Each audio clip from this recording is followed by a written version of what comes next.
어느 조직이나 어느 단체나 세 가지 부류의 사람들이 있습니다. 저 사람은 꼭 여기 있어야 돼. 저 사람은 꼭 우리에게 필요한 사람이야.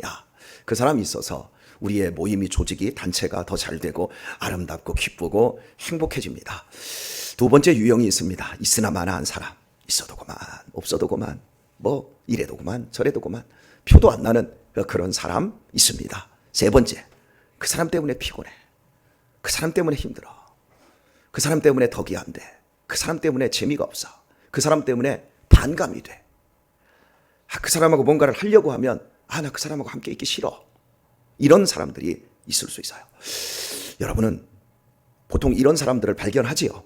그죠? 그렇다면 제가 하나 더 역으로 물어볼게요. 그럼 여러분은 어느 조직이나 어느 공동체, 어느 단체에서 여러분은 어떤 유형의 사람일 것 같습니까? 항상 그것을 먼저 생각해야 돼요. 내가 눈으로 봤을 때 이런 것들이 세 가지 유형이 확실하게 보이는구나. 그럴 때 나는 어떤 부류의 사람일까? 이것을 생각해야 돼요.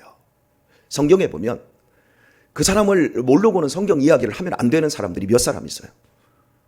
그 중에 대표적인 사람 아브라함, 야곱, 그리고 요셉, 다니엘, 다 알지요? 다윗, 다 알지요? 예? 오늘은 그 중에서 꼭 필요한 사람으로 우리에게 귀감이 되고 힘이 되는 요셉이라고 하는 한 사람을 살펴보려고 해요. 저는 제 인생에 있어서 제 기도의 첫 번째 자리, 하나님 요셉처럼 다윗처럼 저에게 복을 주세요라고 제 신앙의, 제 삶의 모토로 삼았던 인물이 바로 이 요셉이었어요. 오늘 읽은 요셉의 본문 말씀에는 하나님 요셉과 함께 하심으로 그가 형통한 자가 되었더라, 이 말씀이 반복되고 있어요. 39장 전체에 4번이나 나와요. 그런데 요셉이 앞부분에서는 형통하게 되었더라, 함께 하셨더라, 하나님이 함께 하셨더라, 이런 말이 전혀 안 나와요. 그러다가 갑자기 39장에서 요셉이 저 위에 있다가 밑으로 뚝 떨어져 버립니다. 집안에서 아버지의 총회, 편애를 너무너무 받다가 형들의 미움을 사서 구덩이에 처박히고, 그리고 종으로 팔려갑니다. 애굽의 노예로 팔려갑니다. 그리고 노예로 팔려간 그 집에서 이역만리에서 이제 자신의 신분이 완전히 바닥에 떨어져서 살아도 살아있는 것이 아님에도 불구하고 그때부터 하나님이 그와 함께 했더라, 그래서 형통했더라, 이게 나오는데, 제가 성경을 처음으로 읽으면서 가장 의문에 들었던 것, 하나님이 어떻게 말씀으로 세상을 창조해, 이런 거 아니었어요. 쭉 읽다가 하나님이 세상을 창조하는 거 맞지, 하나님이 하시는 거 맞지, 이러다가 창세기 39장에 와가지고 이게 읽다 보니까 요셉의 인생 속에서 가장 고통스럽고 가장 절망스럽고 가장 인생에 그 밑바닥에서 허덕일 때 죽을지 살지, 아니 차라리 죽어버리는 것이 나은 그런 삶 속에서 하나님이 함께함으로 형통했더라, 이 말씀이 저는 이해가 안 됐어요. 도대체 이게 이해가 안 되는 거예요. 왜? 하나님이 함께하면 노예로 팔려가지도 않아야 되고, 억울하게 감옥에 들어가지도 않아야 되고, 그 고생을 안 해야 돼. 그런데 속된 표현을 새벽부터 쓰기는 그렇지만 아주 강하게 써야 될 것 같아요. 이 개고생이에요. 잘못이 있어서 노예가 됐으면 수긍이라도 하지요.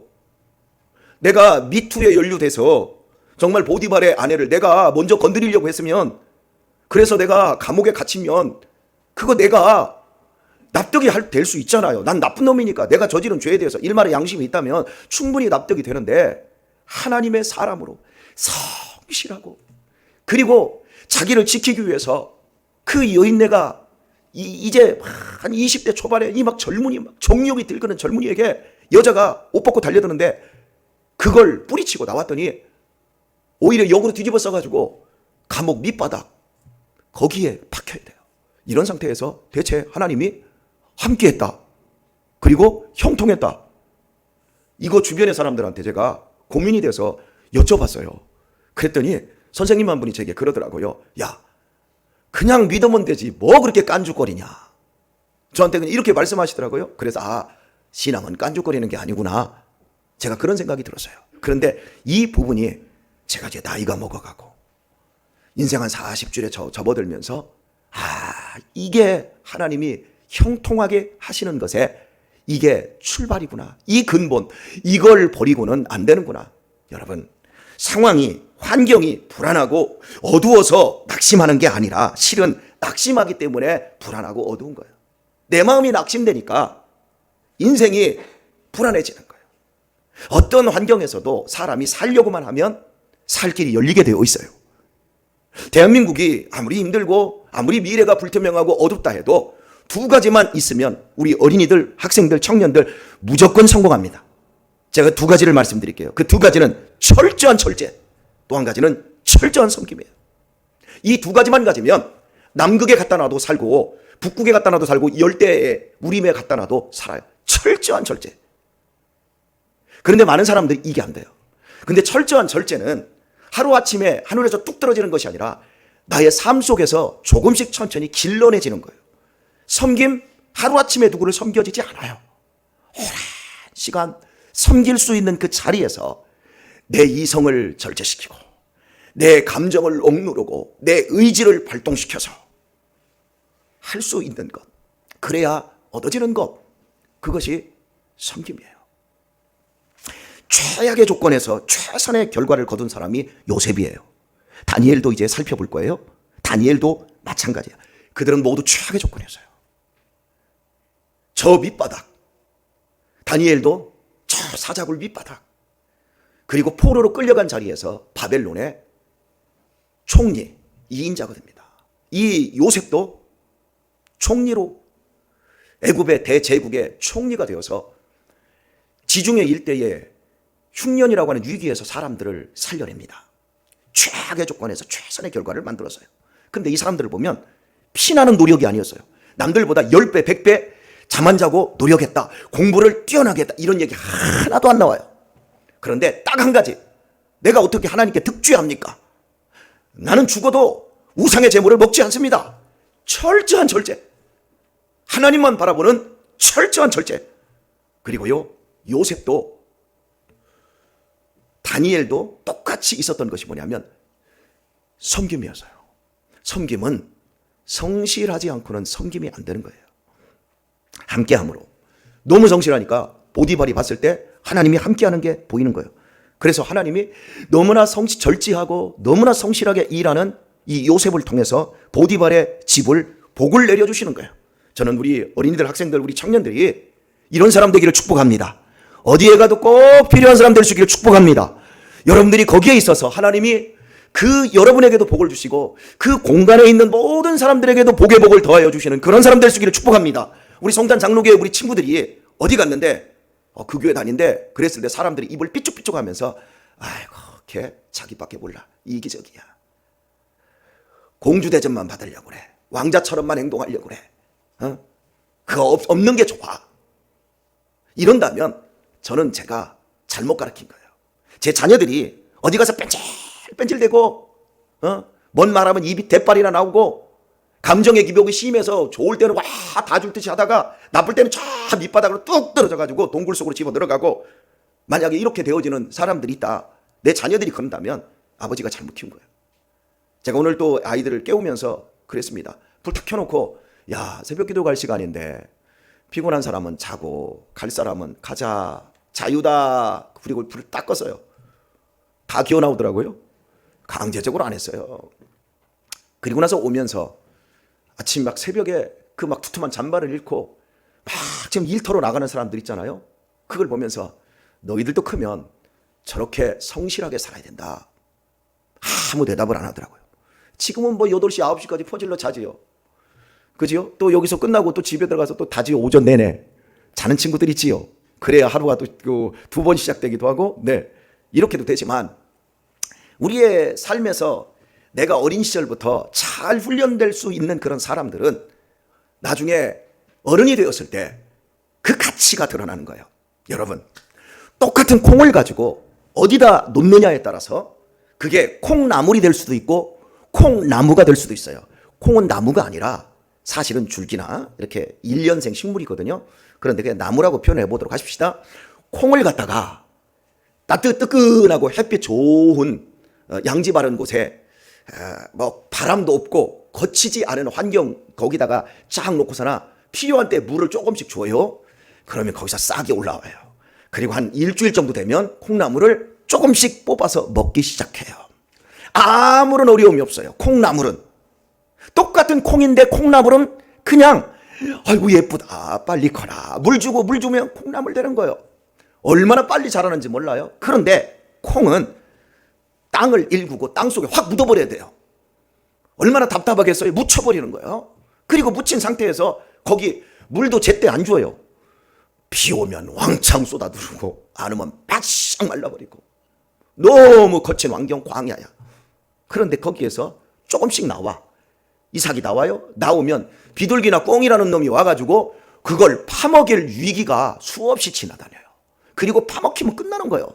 근데 나와요. 그리고 나오다가 그 땅을 뚫고 나오면 그때부터 비바람이 몰아치고 햇볕은 쨍쨍, 모래알은 번쩍번쩍 그리고 막 여름에 태풍이 막 몰아치면 막 흔들거리고 난리나고 거기에 이제 온갖 병충해들이 막 달라붙습니다. 그걸 이겨내기 위해서, 살아남기 위해서 이 콩나무가 막 힘을 쓰고 버텨냅니다. 그리고 가을 무렵으로 쫙 하면서 이게 콩깍지가 생기기 시작하고, 그러면서 햇빛이 너무 강렬하다 보니까 바짝바짝 말라갑니다. 말라가다가 이제 그 시기 4, 5개월 지난 후에 그 추위가 오려고 할 그 무렵 되면 모든 그 기운들이 다 사그러지는데 거기서 뭐가 생기냐? 열매.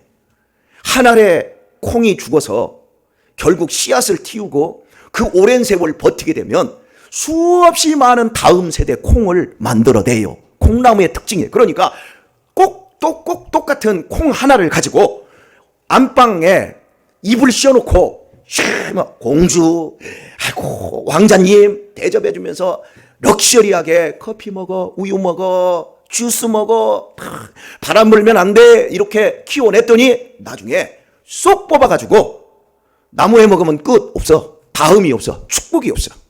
여러분, 우리 목사들에게 이렇게 얘기하는 어떠한 뭐라고 소고라고 할까요? 신앙이 4대만 지나면 4대째는 아무것도 안 해도 하나님이 그냥 일으켜 세우고 일하신다, 이 말이 있어요. 여러분, 제 주변에서 제 동기 목사님들의 선후배 목사님들 보면 4대째 목회를 하시는 목사님들이 계세요. 희한합디다. 그냥 돼요, 그냥. 왜냐하면 그 많은 시련과 연단의 시간들, 기도, 거기에 뿌려진 믿음의 걸음들, 이런 것들이 다 있는 거예요. 우리 목사들은 그게 보여요. 오랜 시간 절제와 섬김.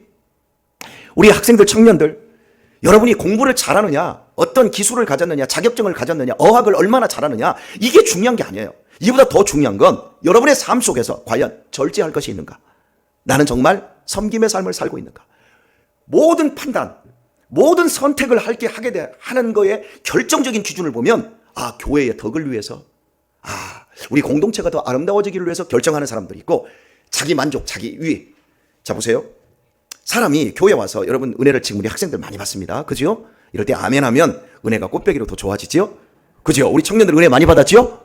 예, 그런데요, 여러분이 받는 은혜는 지금 어른들이 누군가가 여러분에게 끊임없이 여러분에게 공급해주고 누군가가 여러분에게 나눠주고 섬기고 헌신하는 사람들이 있기 때문에 그런 거예요. 그래서 여러분들이 이 교회 와서 온갖 서비스를 받는 거예요. 그런데 그 서비스만 싹 받고 빠져가는 사람들이 있어요. 그리고 그 서비스만 받으려고 여기다 빨대 꽂고 저쪽 교회에다 또 빨대 꽂고 저쪽 교회에다 빨대 꽂고 여기서 저 사람에게 빨대 꽂고 저 사람에게 빨대 꽂고 이런 식으로 계속 하는 사람들이 있어요. 그러다가 내가 이제는 빨대가 와야 될 때가 와요. 예를 들어서 어린 시절부터 이 교회에서 자라났다고 해봅시다. 그래서 학생 때 그 어린이 시절 지나가고 학생 때까지 지나갔어요. 그럼 청년 때 지나가서 대학교 들어갔어요. 그리고 이제부터는 내가 뭐 교사도 해야 되고 여러 가지 해야 되겠지요. 그 다음에 이제 어른이 되었어요. 어른이 되어서 직장 생활을 했어요. 그럼 이때부터는 내가 누군가에게 빨대가 되어줘야 돼요. 그런데 빨대가 안 되는 거예요. 그냥 그때부터 나는 누구도 나한테 빨대 꽂지 마. 여러분, 그게 인생을 비루하게 사는 거예요. 우리 학생들이 한번 인생을 한번 생각해 보세요. 청년들, 지금 여러분이 맛있는 걸 먹고 맛있는 걸 사고 또 좋은 것을 여러분이 갖고 구입을 했어요. 잠깐 좋아요. 콩나물처럼 반짝하고 말아요. 근데 끊임이 없어요, 그 욕구는. 하지만요, 내가 반짝하고 말 걸 누군가에게 빨대를 꽂혀서 빨려줘봐요. 내 월급에서 다른 사람에게 뭔가를 사주고 내가 주변에 있는 사람들에게 선물을 하기 시작해봐요. 그러면 그때부터 행복해지는 거예요. 저는 우리 교회에 학생 하나가 있어요. 작년에도 저한테 자꾸 선물을 주더라고요. 요즘은 모바일로도 선물을 보냈잖아요. 새해가 되었어요? 목사님 너무 감사했어요. 작년 한 해를 생각하니까 내가 받은 게 너무 많았던 것 같아요. 감사해요. 하면서 모바일로 선물 쿠폰을 딱 보내왔어요. 얘가 행복하니까 이걸 하는 거예요. 작년에도 이랬거든요. 제 생일도 챙기고. 이거 누가 시킨 거 아니에요. 그런데 자기가 해보니까 행복하거든. 정말 나를 위해서 그걸 해주는 거예요. 어떤 사람은 내가 더 사랑받기 위해서 선물을 해주는 경우도 있어요. 더 사랑받기 위해서 편지를 써주는 경우도 있어요. 그런데 얘는 벌써 이게 한 3년 된 것 같아요. 어린데도 자기가 더 사랑받기 위해서 하는 것이 아니라 정말 나를 생각해주는, 이게 섬김, 절제, 이런 훈련. 이런 사람들은요 무조건 하나님이 쓰세요. 요셉 같은 사람을 하나님이 쓰시는 이유가 바로 이런 부분에 있는 거예요. 요셉은 원래 꿈쟁이였어요. 그래서 이 곡식단이 그 부모 곡식단까지 절하는 꿈, 그리고 해와 별까지 11별이 절하는 꿈, 그 꿈 때문에 그때부터 아주 미움을 당하게 되지 않습니까? 그 꿈 때문에 요셉은 고통을 당했어요. 저는 우리 친구들에게 제가 자꾸 나이를 낮춰서 여러분에게 좀 설교하고 있습니다. 여러분들이 인생을 살아가면서 과연 무슨 꿈을 꾸고 있나? 그 꿈 때문에 여러분이 시기당하고 욕을 당하고 있는가? 아니, 그 꿈이 있는가? 우리에게 있어서 가장 중요한 꿈은 신앙의 꿈인 거예요. 여러분들이 신앙을 놓아버리는 순간에 주변의 사람들에게 태클이 들어올 일이 아무것도 없어요. 근데 내가 그 꿈 때문에, 신앙의 꿈 때문에 내가 사람들에게 욕을 먹고 내가 눈치를 보고 있다? 그러면 우리는 틀림없는 사람이에요. 틀림없이 하나님께서 쓰실 수 있는 조건이 되어지는 거예요. 여러분, 믿음 안에서 꿈꾸기를 축복합니다. 이 꿈을 꿔야 돼요. 오늘의 말씀을 맺도록 하겠습니다. 이 요셉이 파란만장한 인생을 살아요. 그러다가 30에 수직 상승해서 감옥에서 세계 제1의 총리 대신으로 올라갑니다. 근데 올라간 자리에서 끝난 게 아니라 올라가서 더 아름다운 사람으로 살아요. 그 시대를 구원하는 사람, 형제들을 다 용서하는 사람, 예수님의 모형을 보여주고 있는 거예요. 예수님은 누구에게 배신당했죠? 제자들에게. 요셉은 형제들에게. 그리고 요셉은 은 20에 팔렸어요. 예수님은 은 30에 팔렸어요. 여기에는 인플레이션이 그만큼 세월이 지나가면서 있었으니까 똑같은 가격에 팔린 거예요. 그지요? 그리고 구덩이에 처박혔다가 예수님이 부활로 승천하시잖아요. 십자가의 죽음, 그 무덤에서 올라온 것 같아요. 요셉의 모습은 예수님의 작은 그 모습을 보여주고 있는 거예요. 모형이에요. 여러분, 이 하나님의 법칙, 예수 그리스도로 말미암는 성공의 법칙이 요셉에게 그대로 드러난 것처럼 우리의 인생 속에서도 이것이 예외가 없는 거예요. 오늘날 왜 믿음 생활에 복이 없고 기쁨이 없는 줄 아세요? 헌신이 없고 절제가 없어서 그래요. 장애와 시련에도 불태전의 용기가 없어서 그래요. 그리고 탁월한 신앙 경륜을 갖지 않기 때문에 벌어지는 일이에요. 피나는 노력이 아니라 피나는 절제, 피나는 섬김 생활, 불태전의 용기, 그리고 신앙 경륜으로 내 삶을 승화시키지 못하게 되면 그런 사람들은 이 땅에서 요셉이나 다니엘처럼 쓰임받지 못해요. 아무리 성난 파도도 고래를 삼키지 못합니다. 아무리 거센 태풍도 높이 나는 독수리를 땅으로 떨어뜨리지를 못해요. 저는 여러분이 믿음 안에서 요셉과 같은 꿈쟁이가 될 수 있기를 축복합니다.